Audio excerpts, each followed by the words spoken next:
बिजली बिल की दरों में हो रही बढ़ोतरी, बिजली कटौती और स्मार्ट मीटर के विरोध में कांग्रेस ने घेरा बिजली दफ्तर। ईडी की द्वेषपूर्ण कार्रवाई के खिलाफ किया आर्थिक नाकाबंदी चक्का जाम। कोंडागांव भाजपा सरकार आने के बाद जिस गति से बिजली बिल की दरों में वृद्धि हो रही है, बिजली कटौती हो रही है, कांग्रेस कमेटी के द्वारा पिछले दिनों संपूर्ण प्रदेश के ब्लॉक मुख्यालयों में बिजली दफ्तर का घेराव कर चेतावनी दी गई थी, परंतु छत्तीसगढ़ की अंधी बहरी भाजपा सरकार के कानों में जू तक नहीं रेंग रही, जिसके विरोध में जिला कांग्रेस कमेटी के नेतृत्व में आज 22 जुलाई को बिजली कार्यालय का घेराव किया गया। जिले भर के आए सभी कांग्रेसी कोंडागांव कांग्रेस भवन में एकत्रित हुए और प्रभु श्री राम के अनन्य भक्त बजरंगबली जी का आशीर्वाद लेकर जय श्री राम के जय घोष के साथ बिजली दफ्तर के घेराव को निकले।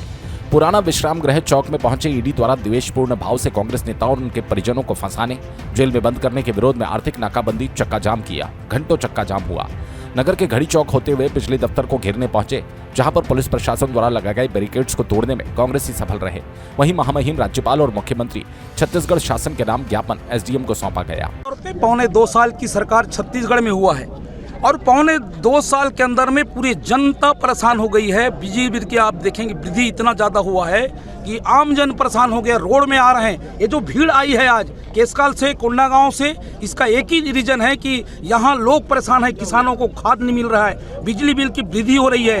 कांग्रेस पार्टी के नेताओं को दबाने की कोशिश हो रही है। जिस प्रकार से पूर्व सीएम भूपेश बघेल जी ने तमनार में जल जंगल जमीन को बचाने के लिए वो आंदोलन में गए थे, उसके कारण उनके बेटे को जो राजनीति से काफ़ी दूर है, उसको शराब घोटाला में सम्मिलित होकर उनकी संपत्ति को जब्त किया और आज उसके जेल के सलाखों में भेजे। इस प्रकार से आम जनता 3-2 साल हो गया है, पूरे लोग परेशान है। ये जो भीड़ है कांग्रेस के कार्यकर्ता के हैं, साथ में आम जनता की जो आवाज़ है उसको लेके हमारे कांग्रेस के कार्यकर्ता आज चक्का जाम करने पर यहाँ पहुँचा है। अगर भविष्य में इस प्रकार से अगर ये सरकार अगर हमारे बिजली बिल को वृद्धि करेगी, किसानों को खाद नहीं मिलेगा, लोग परेशान हैं, युवाओं को रोजगार नहीं है, यहाँ के लोग पलायन कर रहे हैं, इसलिए हम लोग आज धरने पे बैठे हैं। अगर ये सुधार नहीं करती है सरकार और ईडी को सामने रख के कांग्रेस के नेताओं को दबाने का प्रयास कर रही है। और आज एक बड़ा अखबार में छपा है, सुप्रीम कोर्ट ने कहा है कि ईडी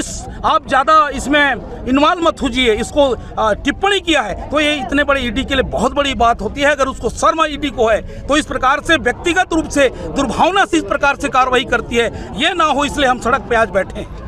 केसकाल विधानसभा में सबसे ज़्यादा किसान है जो बिजली से परेशान रहते हैं, कभी पावर कट की परेशानी रहती है। अब आप लोग मूल्य वृद्धि को लेकर के यहाँ पे बैठे हुए हैं, तो किसानों को किस तरह से सीधा 132-33 केजी का हमने 27.5 करोड़ हमने स्वीकृति करा के जाम गांव में दे दिए।